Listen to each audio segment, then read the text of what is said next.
nobres colegas, todos aqui presentes, uma boa tarde também a toda a imprensa que está presente aqui nesse plenário hoje.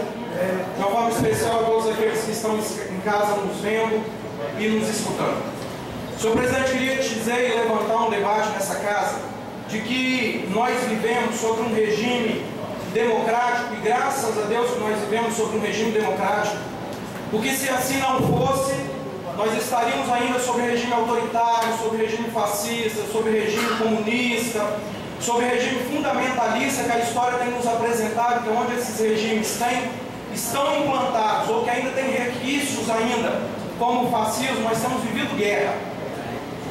Guerra significa dizer de que nós temos pais e mães, vereador Diabo, que têm perdido seus filhos, filhos que têm ficado órfãos de pais, fome e sede que tem acontecido numa série de famílias onde acontecem guerras, famílias que têm se deslocado para fugir da guerra e morando em acampamentos, onde não tem nenhum tipo de saneamento e que fica ainda à disposição de ajuda mundial, de países que se predispõem a ajudar essas famílias. Muito bem. Dizendo assim, e vivendo um regime democrático como nós vivemos, apesar de ser um regime caro, nós precisamos de ter um regime democrático, as câmaras municipais, os congressos ou o Congresso e o Senado Federal. Isso é primordial para que nós tenhamos um regime democrático saudável, mesmo que nós paguemos um preço alto para vivermos um regime democrático como nós vivemos aqui no Brasil. Para que esse regime possa ser constituído, vereador, aqui em Guarapari, nós precisaríamos hoje daquilo que a Constituição nos apresenta, que a lei eleitoral nos apresenta, 17 vereadores, que compõem essa casa como compõe hoje. Eu já deixei claro aqui a minha posição em relação ao número de vereadores que nós temos na casa. Não é nisso que eu quero entrar, mas dizer que, apesar de que nós tenhamos que precisar de um número de homens e de mulheres para compor essa casa de forma constitucional, precisa de se ficar claro para a sociedade que nós somos indivíduos, de que como os indivíduos nós temos pensamentos diferentes, que nós somos criados diferentes de outros, educados diferentes de outros, que nós trazemos para essa casa as formações individuais que cada um de nós tivemos, frutos dessa sociedade que nós vivemos. Portanto, um grande sociólogo, o vereador Tiago, vai nos apresentar de que nós somos a face da sociedade. A Câmara Municipal é a face da sociedade, como o Congresso Nacional é a face do Brasil. Portanto, na cabeça de muitos nós podemos pensar assim: nós temos então uma face muito feia, visto todos os exemplos que nós temos tido dos escândalos que têm acontecido a nível nacional, de todas as câmaras e de todos os congressos, do Congresso nós temos presenciado. Mas é importante nós percebermos que nós somos frutos dessa sociedade. Nós saímos dessa sociedade. Se a Câmara Municipal está mal, significa dizer também que a sociedade tem andado muito mal.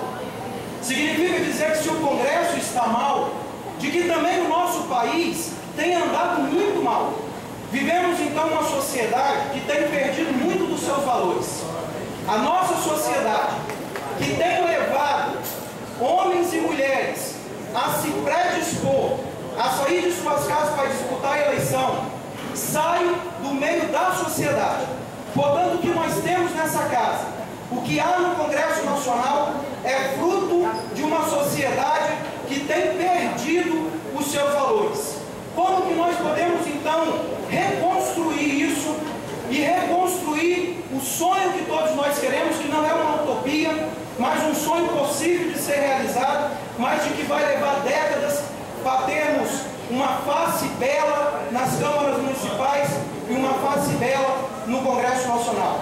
O dia que nós começarmos a olhar para dentro de cada um de nós e percebermos que nós só mudaremos a nossa sociedade o dia que nós nos predispormos a mudar em nós mesmos, a mudarmos as nossas atitudes, mudarmos as atitudes da qual nós não podemos aceitar, vereador Manuel, de que mais uma vez nós achamos que tudo que estava acontecendo nós não viríamos ainda situações mais difíceis, mas ainda de pai e de mãe que são presos na suspeita ainda seu filho de 3 anos de idade.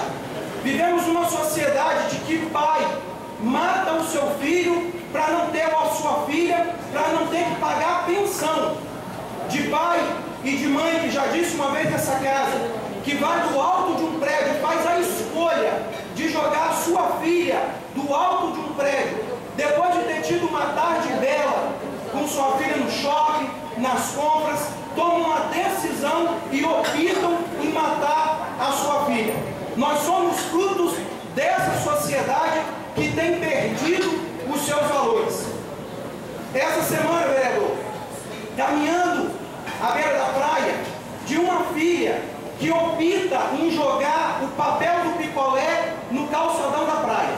Nós temos o direito de exigir dos órgãos públicos que coloquem ali lixeiras, mas nós temos o dever de manter as nossas cidades limpas.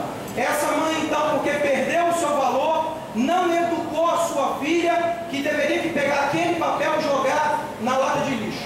Coube a mim pegar o papel para que a mãe pudesse ver que eu pegasse o papel e jogasse naquela lata. Me vim lembrar essa semana e hoje, de uma forma particular, do meu pai, porque meu pai, vereador Vanderlei, nós criávamos porcos lá em casa. E quando nós matávamos, que o porco dava aquele grito, me lembro de que seu Mário, lá na esquina de nossa casa, falava para a dona Maria para botar a banha, a panela de banha, porque ela receberia um pedaço do porco que meu pai havia matado.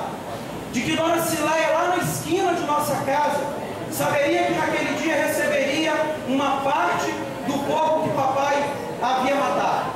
Nós dividíamos com o outro aquilo que nós tínhamos. Nós dividíamos com o outro aquilo que nós tínhamos. E hoje nós percebemos que, fruto dessa sociedade, as pessoas que olham muito mais para dentro de si têm colocado tudo aquilo que ele pode colocar dentro de uma geladeira para não repartir, para não dividir com o seu irmão, para não partilhar e para não dividir com aqueles que têm uma necessidade maior. Quero dizer então, senhor presidente, que dentro desse regime democrático que nós estamos vivendo, nós só conseguiremos mudar as câmaras e conseguiremos mudar o Congresso o dia que nós mudarmos em nós mesmos. Estou dizendo isso só para encerrar, algo que me deixou extremamente escandalizado, de que passou no Fantástico, de que passou no Jornal Nacional ao longo de semanas, o governador, o ex-governador de Brasília, que recebeu dinheiro de corrupção e que esse dinheiro contado em frente à televisão para que todos nós pudéssemos ver o que estava acontecendo. O primeiro governador, depois do regime que nós vivíamos, da ditadura, a ser preso no regime do seu mandato, e que saiu a pesquisa semana passada em Brasília, que esse governador, olha só, em primeiro lugar na pesquisa. Em primeiro lugar na pesquisa. E lembrava aqui de que todos nós que saímos para a rua com cara pintada, pedindo para que nós tirássemos o presidente, que foi denunciado pelo seu próprio irmão. Esse presidente, depois dos 8 anos elegível, foi reconduzido ao poder pelo Senado, no Senado Nacional, está hoje comandando o Senado Nacional.